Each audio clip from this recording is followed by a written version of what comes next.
PodCastle, episode 593 for September 24th, 2019. Balloon Man by Shiv Ramdas. Rated PG.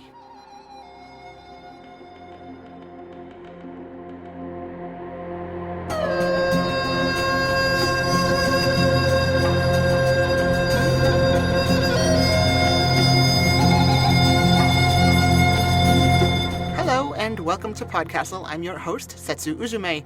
Today's story is Balloon Man by Shiv Ramdas and was originally published in Giganotosaurus in June of 2018. The author, Shiv Ramdas, is an Indian writer of post-colonial and speculative fiction, from science fiction and fantasy to horror and comedy and everything in between. Prior to turning fiction writer, he was a radio host who also spent several years writing advertising campaigns, jingles, radio productions, plays, songs, and numerous resignation letters. His work has previously appeared in Fireside and Giganotosaurus magazine. His short story, And Now His Lordship is Laughing, is forthcoming later this year in Strange Horizons. He currently lives in Seattle with his spouse and 3 cats. This week's story will be read for you by Kaushik Narasimhan. Kaushik Narasimhan is a management consultant by day, a writer by night, and a psychonaut every weekend. He tweets at Kazalreth. Links will be in the show notes. And now, keep an eye out for the camel, and enjoy the story. Balloon Man by Shiv Ramdas. Narrated by Kaushik Narasimhan. If it hadn't been for the camel, Mithun might never have noticed the old balloon seller at all. He almost didn't notice the camel either. If he had been looking for it, he probably wouldn't have. Like so many other parts of northern India, Kaiserbagh Bazaar wasn't so much a place that time forgot, as much as it was a place that had forgotten time, or at least, at the very least, had pointedly refused to acknowledge its existence. To Mithun's left, men in Pathani kurtas herded goats past cell phone towers, never looking up.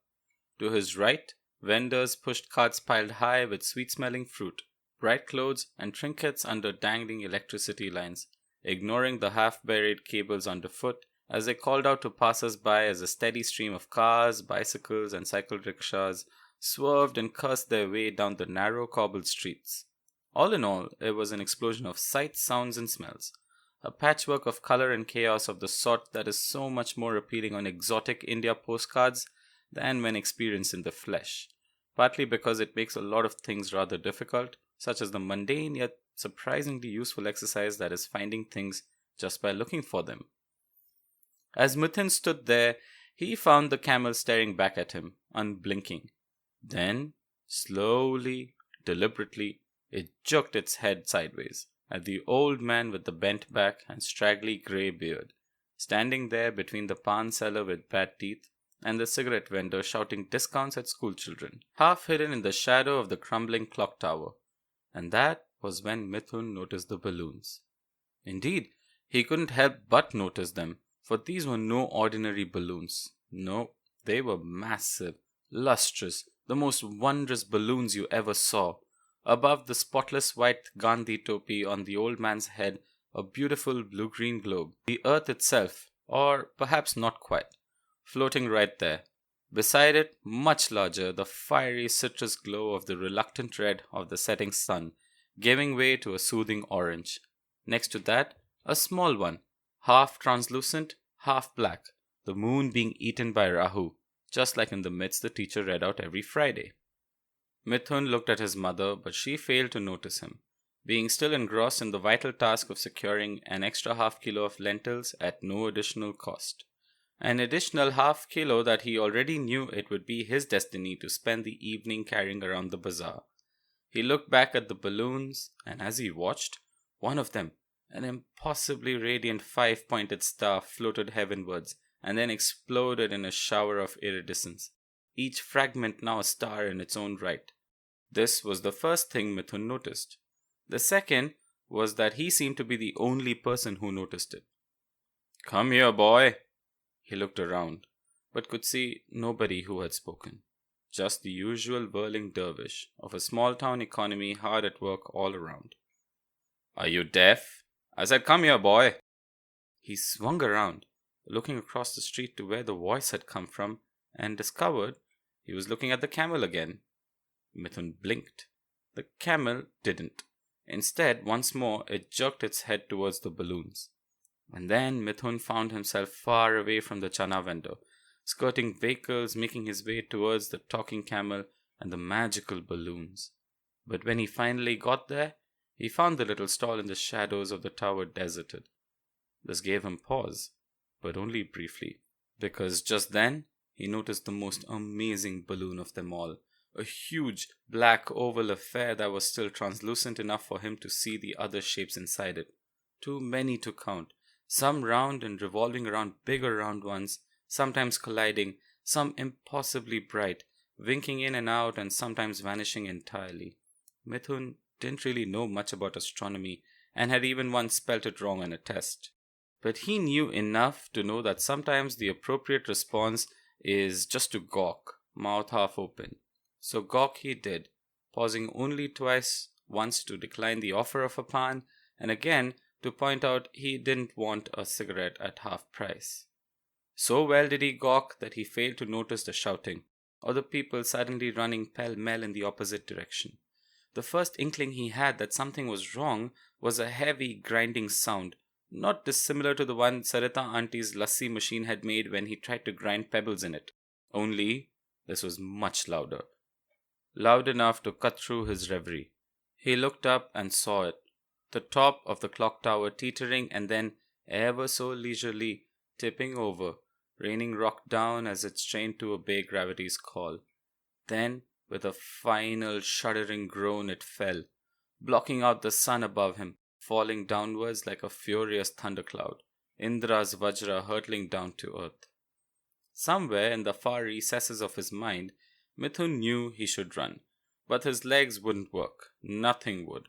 All he could do was look up, mouth open in a wordless scream.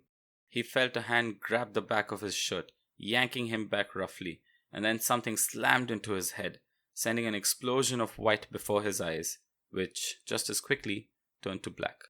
That was the last thing he remembered. Mithun woke, opened his eyes and then closed them again because it was so dark that the effort seemed pointless. "Are you all right?" The voice, coming as it did from what appeared to be empty space, took him by surprise. Mithun sat up abruptly, bringing his head in sharp contact with what appeared to be an incredibly low roof. "Ow! Are you all right?" the voice asked again. "My head hurts. Who's there?"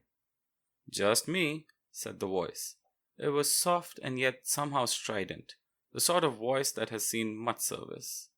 There was a sharp rasping sound, the unmistakable accent of a match-striking stone, and Mithun found himself looking into the face of an old man in a torn, dirty Gandhi cap, worn askew on his head.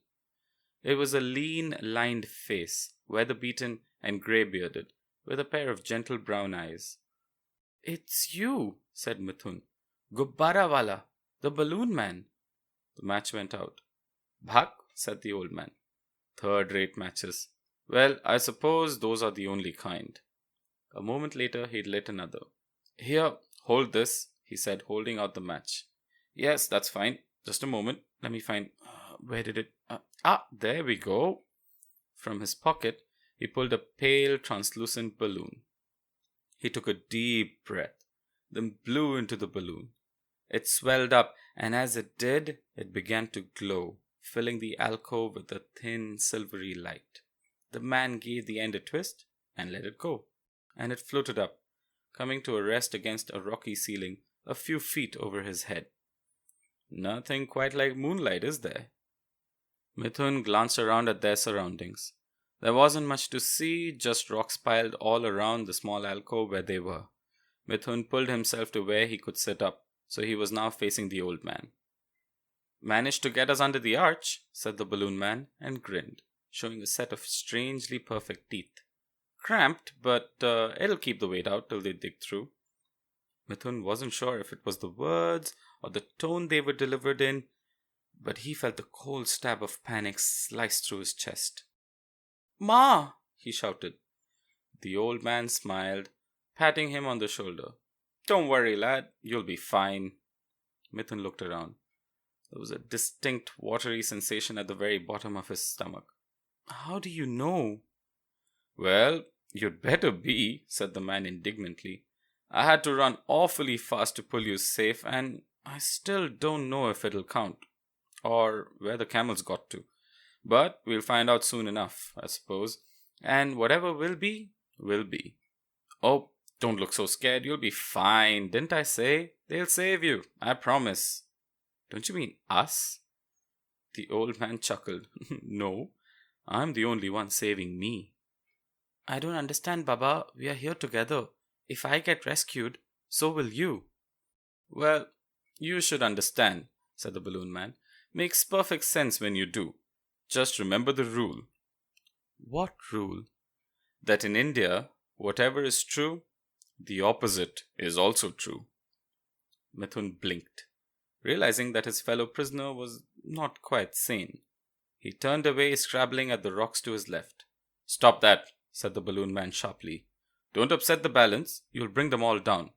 Look at me, boy. Here, look at me. And take a deep breath. All right, let it out slowly. Good. Good. Feel better? No, said Mithun. Of course you do. You just don't know it yet. All right. What's your name? Mithun. Want to hear a story, Mithun? You think I'm 6? No, I don't want to hear a story. Well, you'll just have to. How can you be part of the story if you won't hear the rest of it? Once again, he reached into a pocket and pulled out a packet from which he shook out 3 balloons, green, black and white. That'll be enough, he said. With that, he set to work, first blowing into the black balloon, then twisting and worrying at it with his calloused hands as it grew, taking the shape of a bird. Except, it wasn't just a balloon bird, it was a real bird. A majestic black swan, feathers, beak and all. As Mithun watched, it jumped to the ground and stood up and nodded at the old man, fluttering its wings. How? The old man winked at him. Magic, he said. Magic? How did you do that? Quite a silly boy, aren't you? Said the swan. Mithun felt his jaw loosen. He sat there, eyes bulging. It talks. Of course I talk, said the swan. Don't you? How can it talk? She, and thank you very much, young man. And he just told you how. Magic. Yes, but how? The swan sniffed. That's why it's called magic. If we knew, we'd call it science instead. The balloon man seemed to have been paying no attention to this exchange. Instead, he had been busy working on the green balloon, so now there was also a long, grass-green snake in the alcove with them, staring straight at Mithun. Pleased to meet you, said the snake. Mithun could only stare. Finally, the snake broke the silence. I apologize if I'm being rude, but do you talk? Of course he does, said the balloon man. He's just shocked, that's all. His name's Mithun, by the way. Not very bright, though, said the swan and sniffed. Boys of this age seldom are.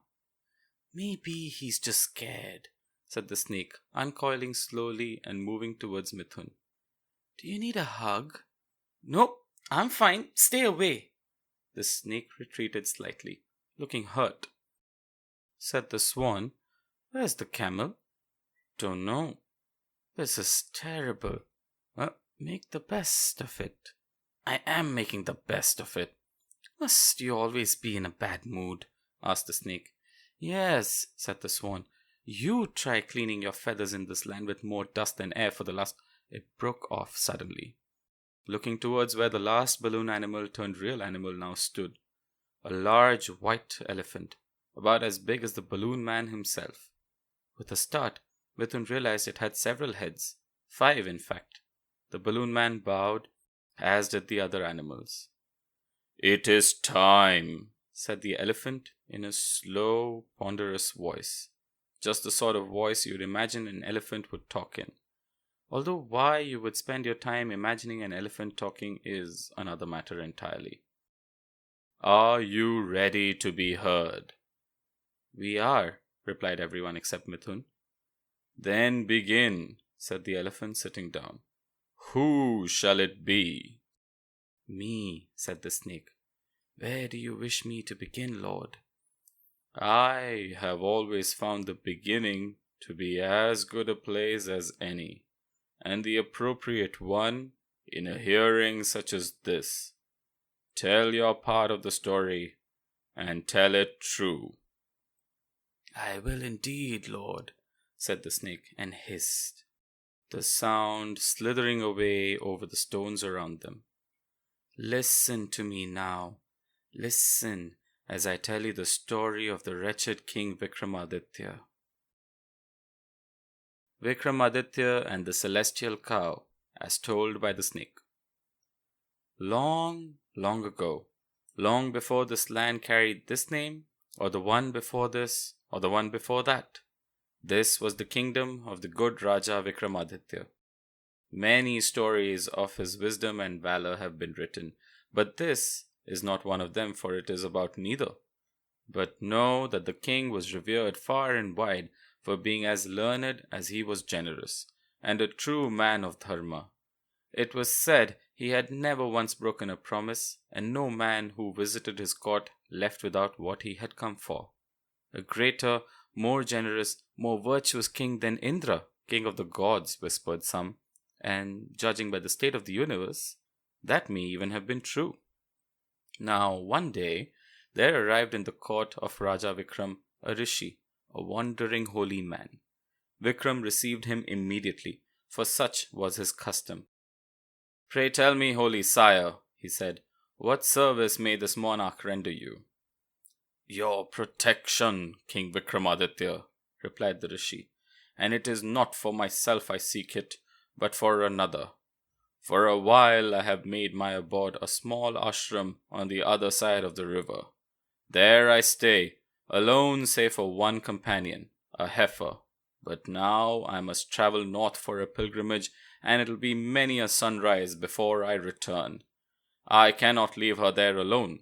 Will you, O king, take her under your protection? Indeed I will, said Vikram. Know this too, that she is no ordinary cow, for she was given to me as a boon by Kamdhenu, mother of cows. She eats only the greenest grass and drinks only the clearest water, and her milk is sweeter than honey and has the power to cure any illness or ailment. I hear you, Gurudev, said Vikram. It shall be as you ask. Leave on your pilgrimage when you wish, and upon your return, she will be waiting here for you. Thank you, Maharaj, said the rishi. I expected no less. May your years be long and your days filled with light. So saying, he left, taking with him a cohort of the king's men to whom he would entrust the wondrous heifer. Meanwhile, Vikram called forth his ministers to decide how best to care for the rishi's cow. Let us build an enclosure for her and make sure she is fed and guarded at all times, said one. An excellent suggestion, said the king. Let it be done.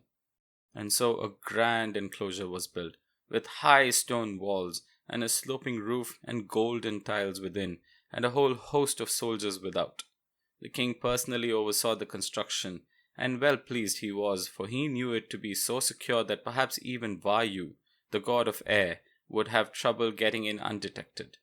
And no matter how busy with his duties, he never failed to look in on the rishi's cow every night, to make sure she was safe and well. Until one day, when a visitor arrived unbidden, one that set the entire palace aflutter with fear and excitement, for it was a Nagin, a great she-serpent with a massive hood and scales as green as the gehu stalks after the rains. The king received her immediately, for such was his way with visitors. They say you never refuse someone who comes to you for help, King Vikramaditya, said the Nagin, and it is for your help I am here. You honor me, noble Nagin, said the king. Tell me what it is you wish for, and if it be in my power, you shall have it. My daughter's life, Maharaj, spoke the Nagin. She accidentally angered a rishi and was cursed with a lingering sickness that will take her. Indeed, her time is almost up. There is but one thing that can save her. "Say no more," answered the king. "I know what it is you seek, but my hands are tied, for the milk of the celestial cow is not mine to give." "No, Vikramaditya, you do not understand. My daughter's ailment is from a god's curse. Just the milk of the cow is not enough. To be cured, she must partake of its flesh." "Never," said the king, shocked. "The rishi left the cow under my protection, and on my honor I vowed to protect it, not give it away to be slaughtered." "Does your honor involve putting the life of a cow over that of my daughter, Vikramaditya?" asked the Nagin. "I will give you my entire herd if you so desire, but this cow is not mine to give," said the king. "All the herds in all three worlds are of no use to me if you will not do so," said the Nagin. On and on they argued, but the king would not be swayed to break his promise, and finally the Nagin rose up on her tail. "So be it, Vikram, but I shall remember that you held my daughter's life in your hands and refused to give it back, and you shall regret this day."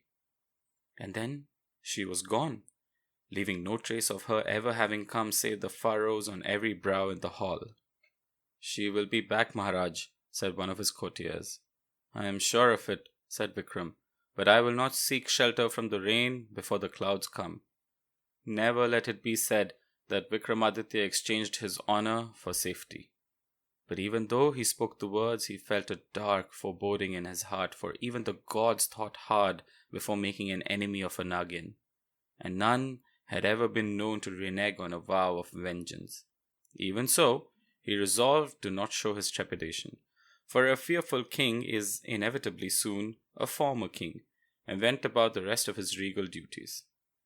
At the end of the day, he visited the cow's enclosure as he always did. The guards saluted him and stepped back to let him enter, and he did so, only to realize that the enclosure was now empty, the cow gone.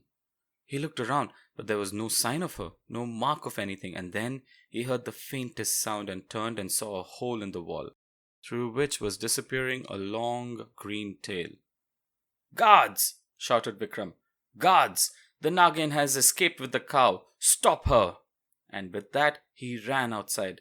But when he got there, he saw that the Nagin had eluded his men, for he could see her in the distance, fleeing as swiftly as the winter in Vaisakha. Undeterred, the king called for his swiftest horse, and immediately set off in pursuit. For countless days and nights he followed her, over leagues of forests and valleys, hills and dunes, until they were all the way to the Saraswati, the famed river that marks the boundary between this world and the next. The king leaped off his horse and prepared to dive in, and even as he did, he heard the Nagin's voice, carrying across to him from the other side. "How long will you follow me, Vikramaditya?" "As long as it takes," answered Vikram, "until you return the Rishi's cow to me unhurt, or until I finally catch up with you and force you to do so." The Nagin laughed. "There is no power in existence that can give you what you want, Vikram. Even if you were to catch up with me and defeat me, even then it would still gain you nothing. Hear me when I say that Shiva himself could not force the whereabouts of the cow from me while my daughter's life hangs in the balance. In my place, you would do the same."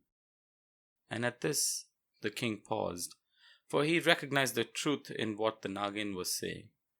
"You will not succeed at this quest, and know that I take no pleasure in what I have done, but it is for the good of us both that I do it. It would have been far easier to have fought you for the heifer, and one of us would now be dead. Honor may lie in keeping your word, but wisdom is knowing that trying does not mean succeeding. Return to your kingdom and know that no shame or dishonor falls upon you. You pursued me to the very edge of Prithvilok, and still you failed. This is the last time we shall exchange words, king. So return with your head held high, and tell the Rishi you did what any mortal man could have done, and more." With that, she was gone, while the king stood ankle deep in the river at the edge of the world, lost in thought. For truth is true no matter who speaks it, and Vikram was wise enough to know this. Then he leaped back upon his horse and began the long, lonely journey back to his kingdom. "But what will you do when the Rishi returns?" asked his queen of him one night. "The only thing I can do," replied Vikram. "I shall throw myself at his mercy, and whatever will be, will be." And very soon he got his wish, for, as is so often the case in these stories, the very next day the Rishi returned. "I am back, King Vikramaditya," he said. "Now return my heifer to me." Vikram bowed his head. "I have failed you, venerable one." So saying, he told the Rishi what had happened with the Nagin and how he had pursued her only to return empty-handed. Even before he had finished, the Rishi's face had darkened, his eyes flashing with rage. "You have broken your word to me, Vikramaditya," he said. "A king who cannot be trusted is no king at all. Tell me, what should I do with you? A curse or something more befitting?" Vikram fell at the sage's feet. "Forgive me, Gurudev," he cried. "I throw myself on your mercy. If there is anything I can do to atone, say the word, and I am at your service." "Is what you say true?" asked the Rishi, stroking his beard. "You once vowed to do me a service and failed. Will you now vow to do me another of my choosing?" "I do, Gurudev," said Vikram. "No matter what I ask of you, do I have your word?" "You do, Gurudev," said Vikram. "Then I accept," said the Rishi in a very different voice. "Now rise, Vikramaditya. Rise like the king you are and look me in the eye." Vikram looked up, and lo! The Rishi was gone, and in his place stood the demigod Narada, master of bards, storyteller of storytellers, and messenger of the gods themselves. "But why, Lord?" asked Vikram. "It was a test, King Vikramaditya," replied Narada. "A test that you failed, but I am willing to forgive if you are willing to keep your vow this time." "I am," answered the king. Narada smiled, the irresistible smile that the songs tell us that even the Apsaras could not resist, although most of those songs were composed by Narada himself. "All is well then," he said.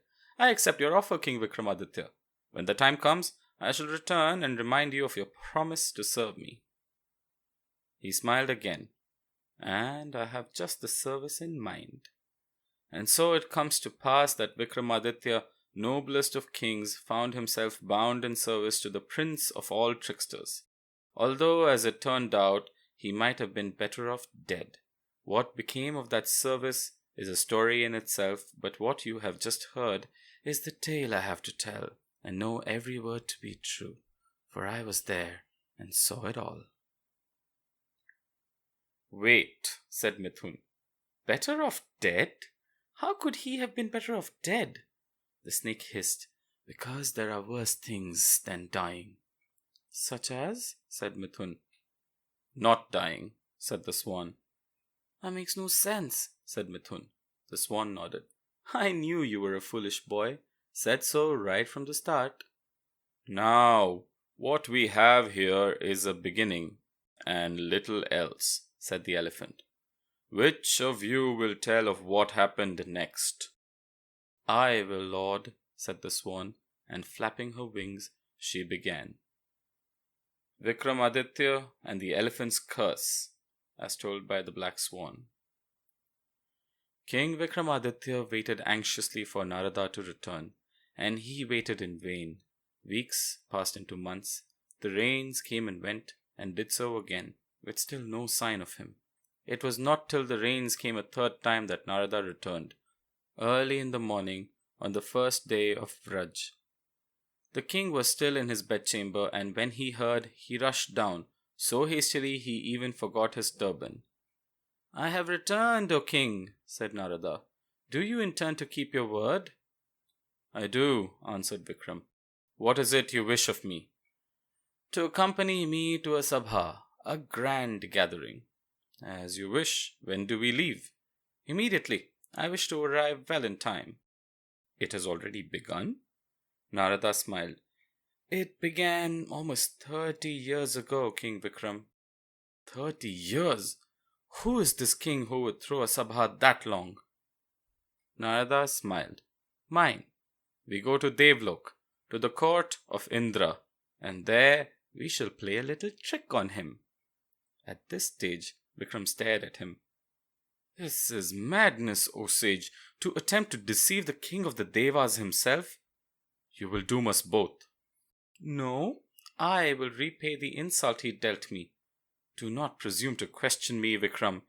When the time is right, you will be told what to do. You need only follow the dharma of a king and be true to your word. I may not share your confidence, but that does not mean I forget my dharma. Then there is no more to be said for the present, and let us be on our way. So saying, he reached out and touched the king on the arm, and in that instant they both vanished, traveling ways that words cannot describe, so swiftly that they were at the gates of Devlok in no more time than it took to finish this sentence. And here we are, said Narada. Indeed, answered Vikram, although I wish I could have no part of this. But the yolk cannot be returned to the broken egg, so tell me what it is we must do, and let us do it, and face whatever punishment Indra sees fit. You misjudge me, Vikram. It is true that Indra insulted me, but that does not wound me. But when a king falls into the folly of pride, it is the duty of his nearest and dearest to remind him of this fact, and if they shall not do it, then it must fall on us. It is not my place to teach the King of Heaven of his follies. That is where you are wrong, King Vikramaditya. If it is anyone's place, it is yours. Of your honor there can be no question, for I have seen it with my own eyes, and as for your wisdom, I have heard it said that your knowledge of statecraft is second to none, and that you learnt it from the great Rishi Vishwamitra himself. What is more, you are a mortal.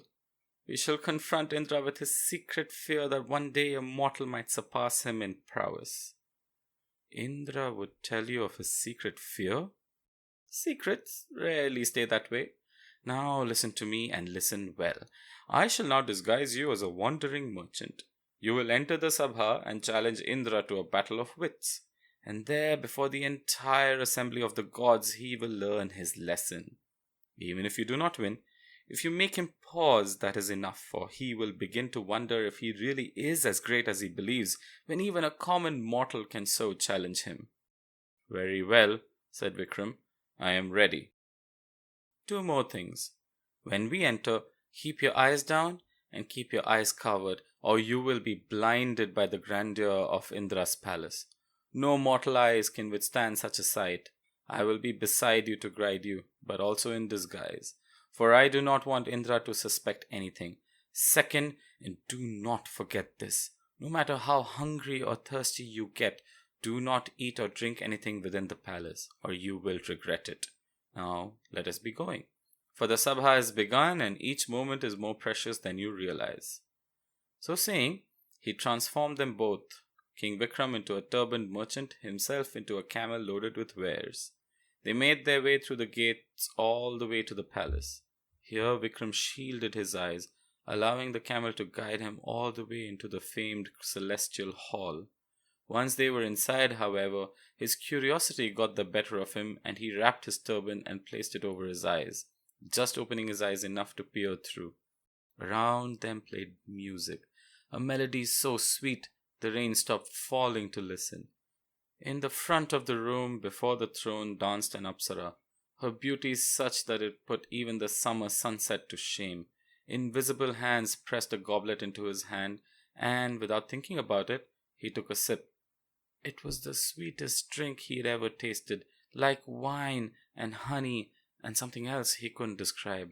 And too late, he remembered Narada's warning and stopped. And no sooner had he thought about drinking no more than the goblet vanished. The minutes passed, and he felt no ill effects, no different than usual.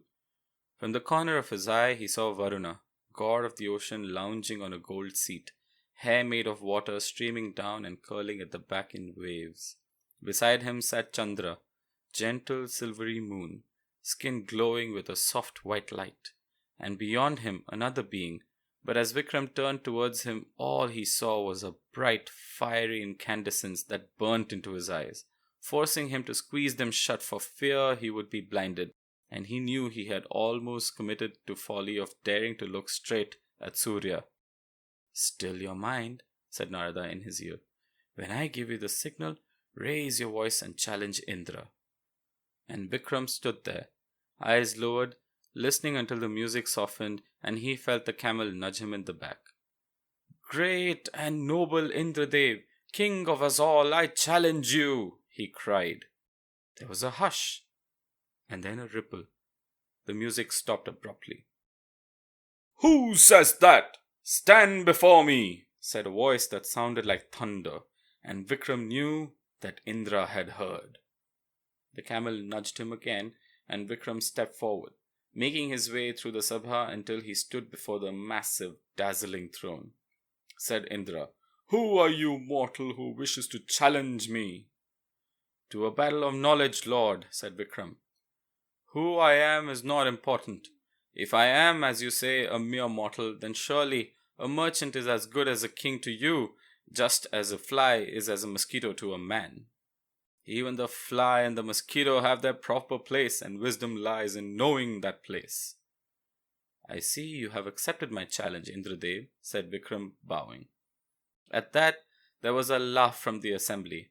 Airavata, mount of Indra himself, clapped, nodding his many heads appreciatively, and even Indra smiled. "Very well, mortal, let us proceed." And so it began, question and answer, back and forth, and the longer it went on, the more all those watching marveled at the wit and wisdom of Vikram.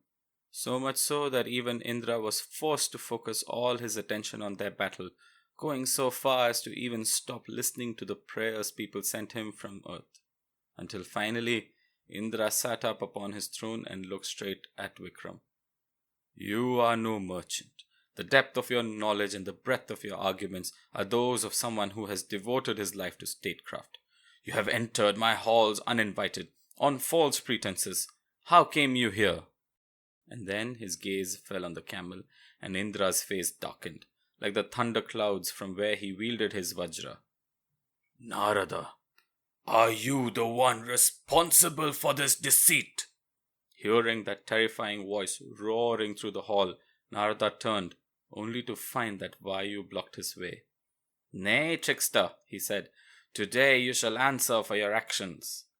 But Narada's action had confirmed his guilt, and there now rang out cries and exclamations from those in the assembly, until Airavata jumped to his feet, many tongues quivering in fury, and the hall fell silent.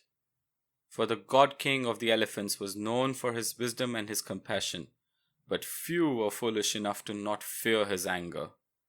"Narada, you thought to deceive our king in this fashion while you disguise yourself and hide among us, watching like a coward.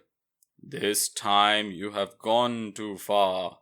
And as for this mortal whom you brought here as an instrument of your trickery, I shall crush him where he stands." So saying, he set off towards Vikram, but Vayu was there barring his path even as he continued to stop Narada from escaping, for the god of the wind can be everywhere at once. "Stop, good Airavata. Stay your hand and listen to me. I recognize this mortal, and he is none other than the noble king Vikramaditya, whose name has reached even these halls. Many a times have I flown over his lands, and not once have I found any of what it is said to be untrue. Now listen to me, Indra. Listen to me, all you immortals. Hear what I have to say, for I know the truth of what has happened. What we have seen today is the fruit of a great many seeds, and in each case the same hand planted them. It was Narada, the double-tongued, who entreated the Apsara Vishala to take the form of a Nagin and steal away his cow from King Vikramaditya. The same cow he promised to the Apsara Nairiti if she transformed into a bird and flew to the very top of the celestial palace and listened at Indradev's bedchamber. They thought that nobody would know, but the wind carries all voices, no matter how soft, and I hear them all. And this is how they tricked this mortal into standing here today. And it is to his credit that he has acted with dharma throughout. As to his fate, and the fate of these others, that is for you to decide, Lord, but know what I tell you to be true, for I was there and saw it all." "I have heard enough," said Indra, "but still I would give each of the accused an opportunity to speak in their defense. Has any of you anything to say?" My lord, I was merely doing my bounden duty," said Narada. "I saw you had made an error, and I sought—" "You sought to create a spectacle for your amusement," said Airavata. "Your untruths have caused much annoyance to many, so still your tongue ere I still it for you." "What of you, Apsaras?" asked Indra.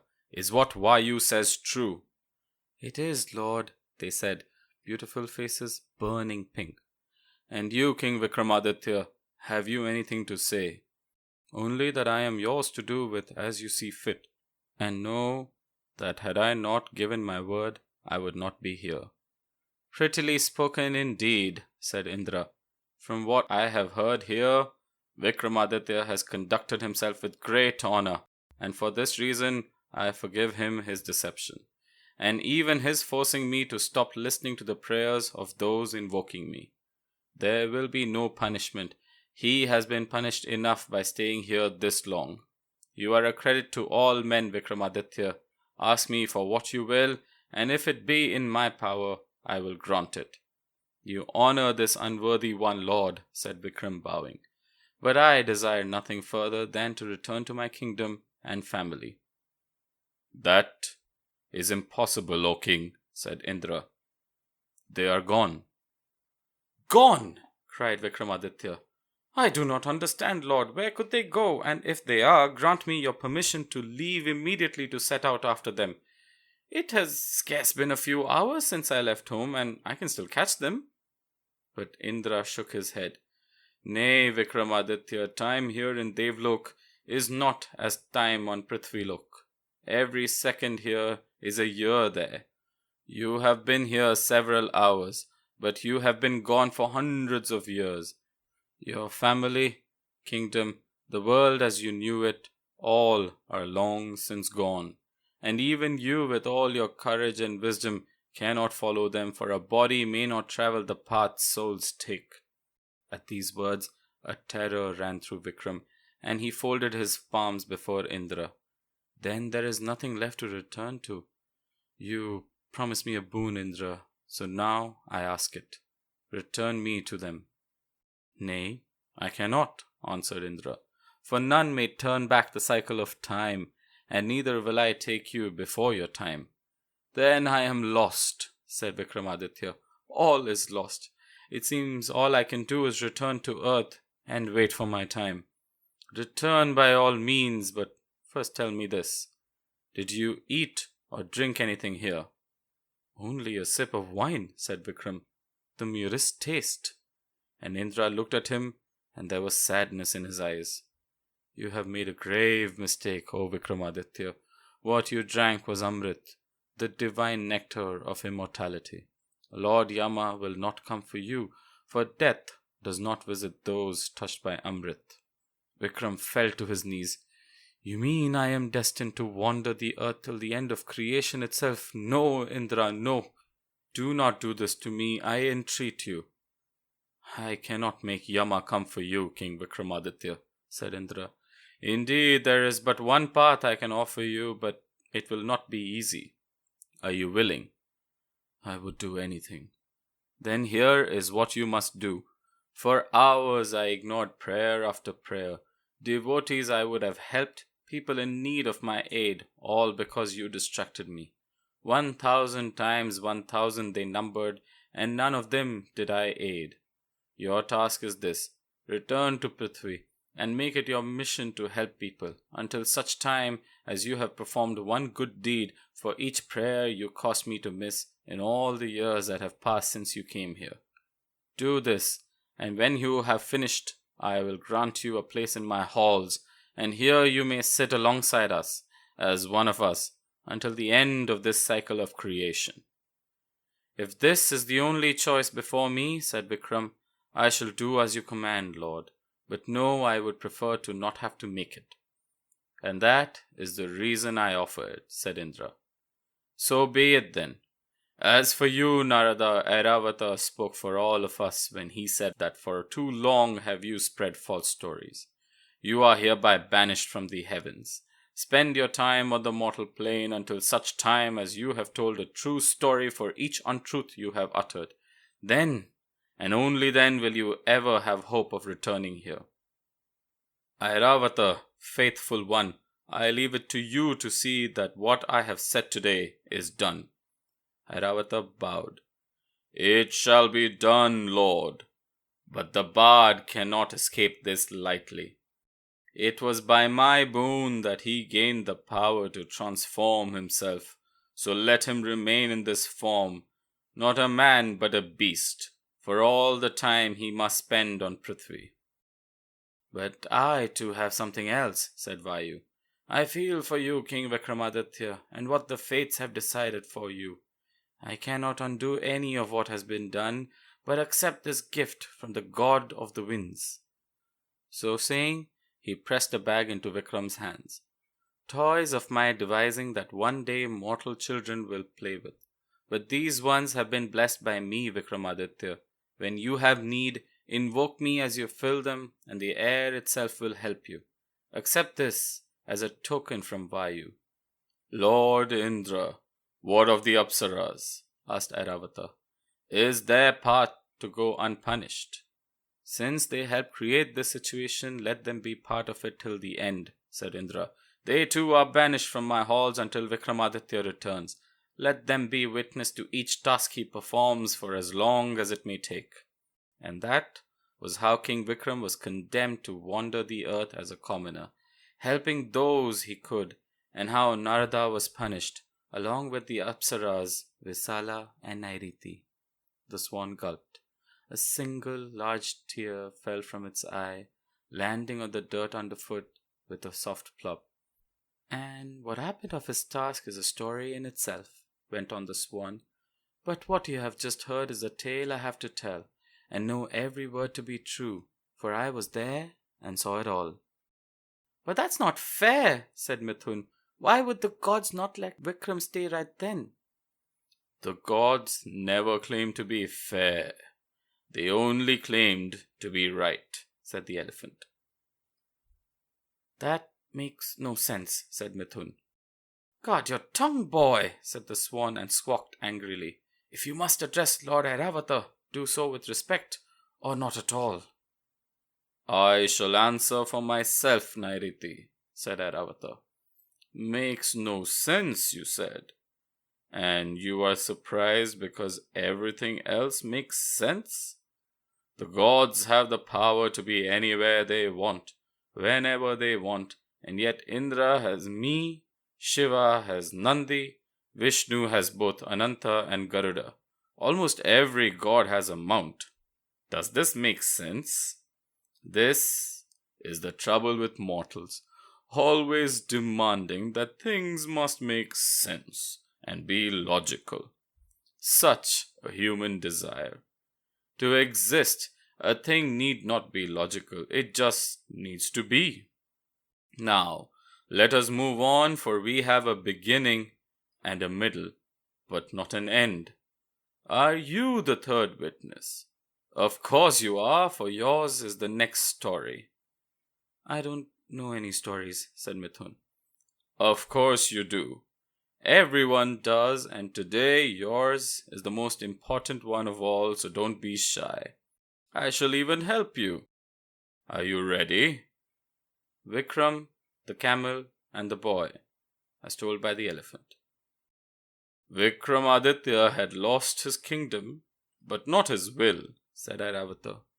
He was determined to fulfill the task Lord Indra had given him. Even so, he knew it would not be easy. 1,000 times 1,000 numbered the prayers Indra had ignored, and for each of these Vikramaditya owed one good deed. And since it is a lot easier to pray than help, he was destined to spend more years on earth than he had been away in Devlok. Indeed, he soon found that helping people is a lot harder than it sounds. On one occasion, he decided to help a young lover sneak into his beloved's home, only to discover that he was no such thing, but a burglar who robbed the family as they slept. On another, he assisted distraught parents in finding their lost son, except that it turned out the parents were drunkards whom the boy had run away from, and Vikram was forced to rescue him again. Even so, he persevered until he had done too many good deeds to remember the count, although not nearly enough to stop counting.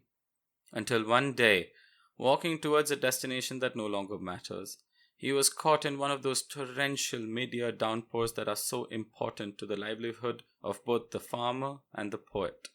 Seeking shelter from the rain, Vikramaditya left the road and came across a small cowshed in a field.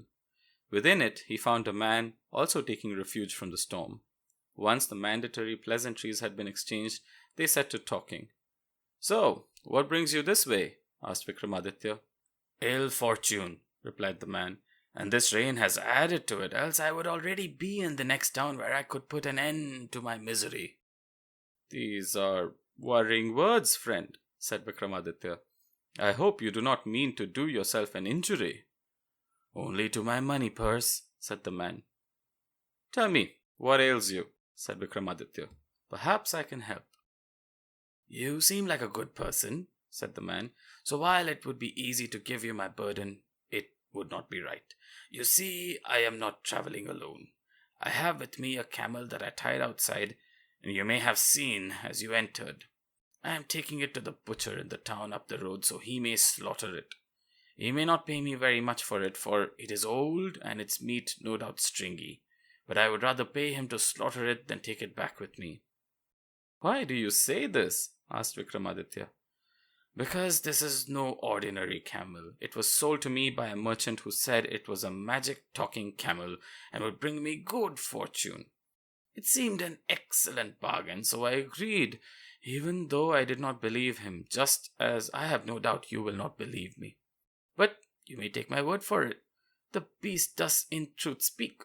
Indeed, it has hardly ceased speaking since I got it, and every word it has uttered has brought me naught but misfortune. Curse that scoundrel, and curse his camel." "I see," replied Vikramaditya. "In that case, perhaps you would not mind if I saw this magical camel for myself." "If that is what you wish, by all means. But I warn you now not to listen to a word it says, for every sentence that escapes its lips is either terrible or a lie." "Thank you for your warning, friend," said Vikramaditya, and getting up, he made his way out of the cowshed to where the camel was tied. And when he got outside, he saw that it was indeed Narada, still trapped in camel form, who was tied there. Because, of course it was, for these are the sort of coincidences that make stories possible. "Vikramaditya," said Narada, "it is indeed you. I had not thought to see you." "The fates have not been kind to you, it would appear." "Certainly not. I have never cared much for mortals, but now I love them even less. Do you know what it has been like trying to tell only true stories all these years? To begin with, nobody wants to listen because most true stories are not pleasant. But we waste time. Quickly, free me before this lout realizes, or he will be taking me to the butcher. Hurry now, the rain ceases as we speak." "Do you indeed expect me to do you a good turn after all you have put me through?" "No, Vikramaditya, I expect you to do a good turn. Is that not your purpose now?" "You will not twist me around with your words again, Narada. It is yourself you care about." "Certainly, but it is also you I think of. And it is not so bad for me as you might think. I am an immortal and cannot die, which the fool inside does not know. The butcher cannot kill me, but it will hurt a great deal, which I am anxious to avoid. Also, reflect that the man inside wishes to be rid of me, as I wish to be rid of him, and by freeing me you would be doing us both a good turn, and so have one less to perform." "It is this very cunning that has put you in the position that you find yourself in now, Narada. Too much cleverness is not a virtue." "Even so, I will free you. For malice is a slow poison and makes the blood grow thicker. Do this and I will repay you, Vikramaditya. You have my word."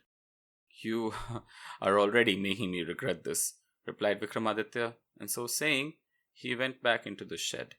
A few minutes later, and somewhat lighter in the pocket, he returned and led the camel away. You are now free to go, Narada. You are a man of honor, Vikramaditya. You have come to my aid even after I tricked you, and have earned my gratitude. And so I have decided to help you in your task, to end your imprisonment on earth. And I swear I will not rest until I have seen you finish your last good deed. I do not trust you. Merely reflect that we can help each other, for I have ever had a nose for trouble, and by helping you I can tell the story of those deeds, and it will be a pleasant story after all. And Indra never said I could not be in my own stories, and you have my word, the word of a demigod. As heaven is my witness, if I do not keep it, may I be trapped here forever. Very well, said Vikramaditya. I accept your offer, for I do not believe you would be so foolish as to attempt to deceive the gods another time. They set off, and Vikramaditya soon found the camel was as good as his word, for where earlier he had gone days and even a week without any good deeds to perform, the camel found them one every day, and sometimes more. And so, with the help of the camel and Vayu's gift, the years rolled on, as did the good deeds, until one day they came to a small town, and as they passed through, they came upon an old abandoned building alongside the town square, lined with shuttered shops and locked stalls. I have a premonition that we will be needed here, said Narada. Let us stop in this building for the night, and see if the morrow brings any answers. When they awoke, it was with the sunrise, and the square was already beginning to fill with people. I have a premonition that something terrible is about to happen here, said the camel, and it will happen today. We must stay here, and perhaps before this day is done, you will have a chance to repay Yama for refusing to visit you all these years. If this is the place, then I shall invoke Vayu's gift so as to not attract any suspicion, and await the danger you have predicted here. That is wise, said Narada, and I shall look around and see if I can find its cause. If I find anything, I shall let you know. And so Vikramaditya stood by the building, waiting till the sun began setting, and then he heard his name being urgently called and saw the camel. It is about to happen! Run to the shadows at the door to the building and wait there. Hurry! Vikramaditya did as he was told, running swiftly to the shadows, and now his story is told. Huh? Said Mithun. You mean that's the end? That's not even an end. Just because a story is told does not mean it cannot still be part of someone else's. It is now your turn, Mithun. How do you know my name? God, said Airavata. Now, tell us how you got to be here among us.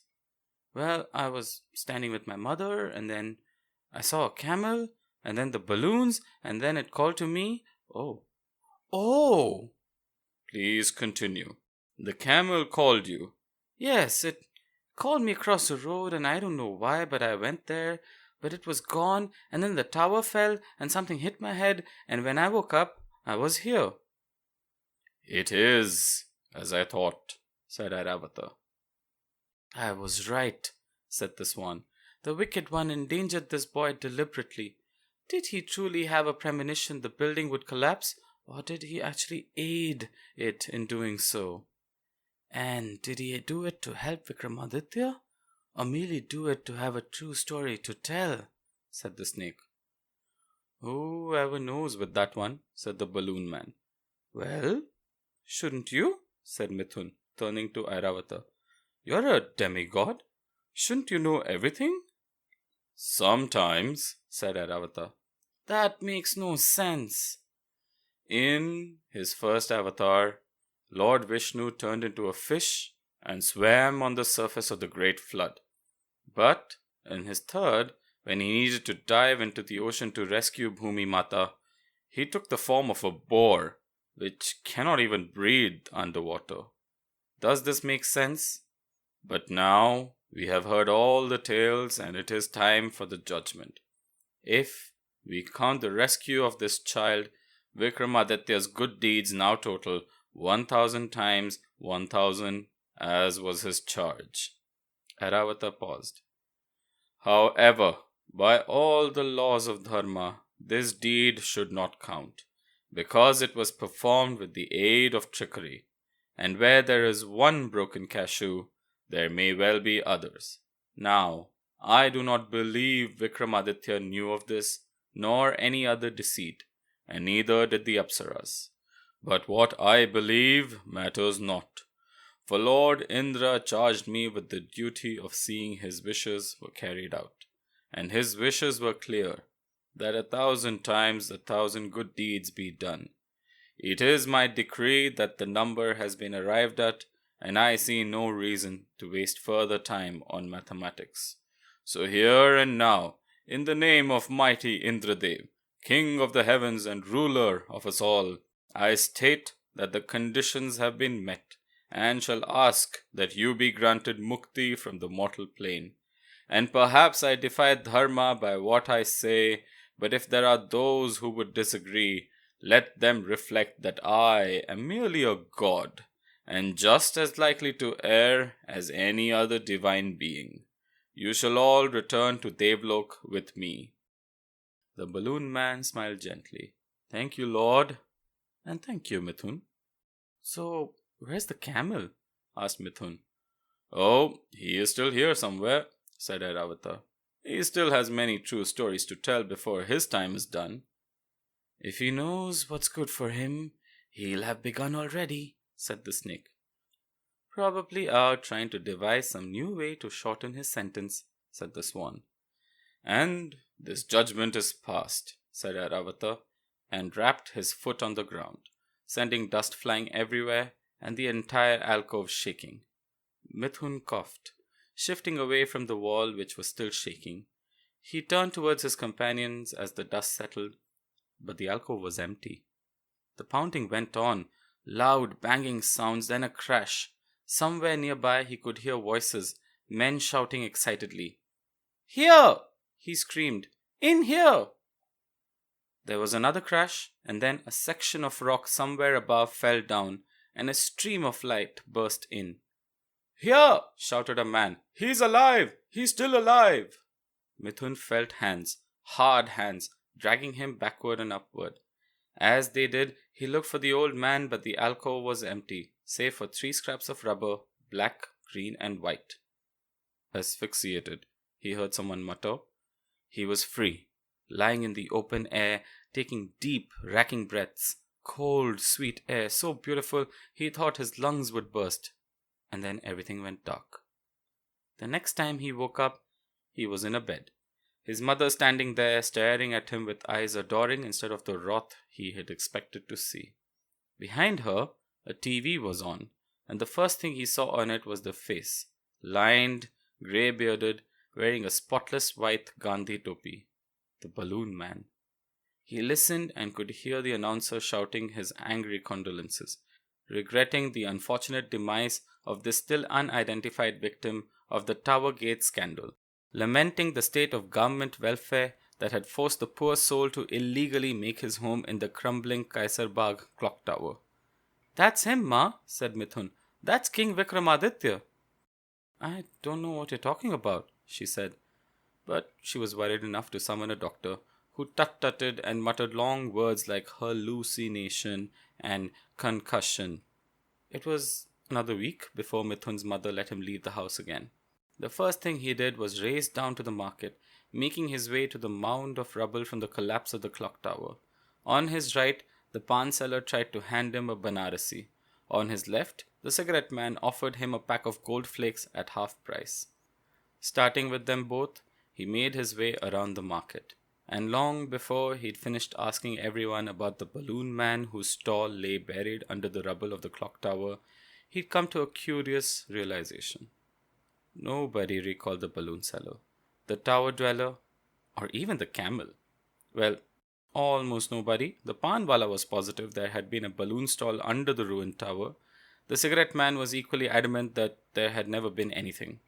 Inevitably, they came to blows over the matter, right under the huge banner calling for peace and solidarity.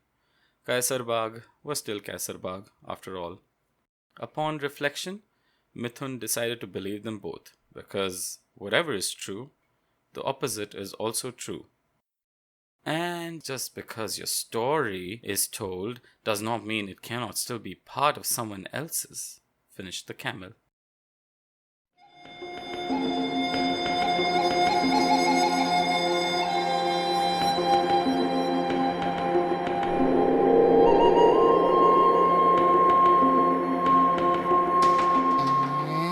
And welcome back. Shiv Ramdas had this to say about the story. This story is an attempt at a modern take on the classical Indian nested story, the oldest known example of the format being the Panchatantra. The classical influences it draws on also inform certain story choices, such as why so many of the characters are talking animals. Thank you for that, Shiv. What caught our eye here at the castle is the way this story flows and moves from and through observations. Back in the 60s, the Visual Cliff Study by Eleanor J. Gibson and Richard D. Walk found that human beings have only two natural-born fears, the fear of falling and the fear of loud, sudden noise. Everything else is learned. We draw from both personal and second-hand experience to make predictions about how to interact with the world. But so much of experience is tied to what we observe, in which order, and for what reason. The curious eye and the fearful eye draw massively different conclusions from the same scene. Conflicting stories from multiple news outlets is one example, and what it might mean when a snake wants to hug you is another. What would you notice in a crowded market, a dark cave, a story? And does what we see determine who we are? Maybe. It's a good reason to read broadly in any case. And that was our show for this week. On behalf of everyone here at PodCastle, our audio engineer Peter Baravesh, our forum moderator Aussie Cat, your co-editors Jen Albert and Sheree Clark, along with all of our fantastic first readers, Matt Dovey, Aidan Doyle, Ebony Dunbar, Amalia Harrington, Kai Hudson, Devin Martin, Catherine McMahon, Ace Ratcliffe, Julian Jarbo, Craig Jackson, Julia Patt, Hamilton Perez, and Eleanor Wood. Thanks for letting us share another story with you. PodCastle is part of Escape Artists Incorporated and is distributed under the Creative Commons Attribution Non-Commercial No Derivatives 4.0 International License. Feel free to share it, but don't sell it or change it. If you like what you heard, head over to patreon.com/EAPodcasts and subscribe. I also want to give a special shout out this week to Freddie Meowcurie and Lucifer, whose collective vocal range spans 300 octaves and would blow up the sun if they didn't so enjoy napping in its warm, cozy light. And as long as the sun still shines, we will be back the following week with another tale. See you then.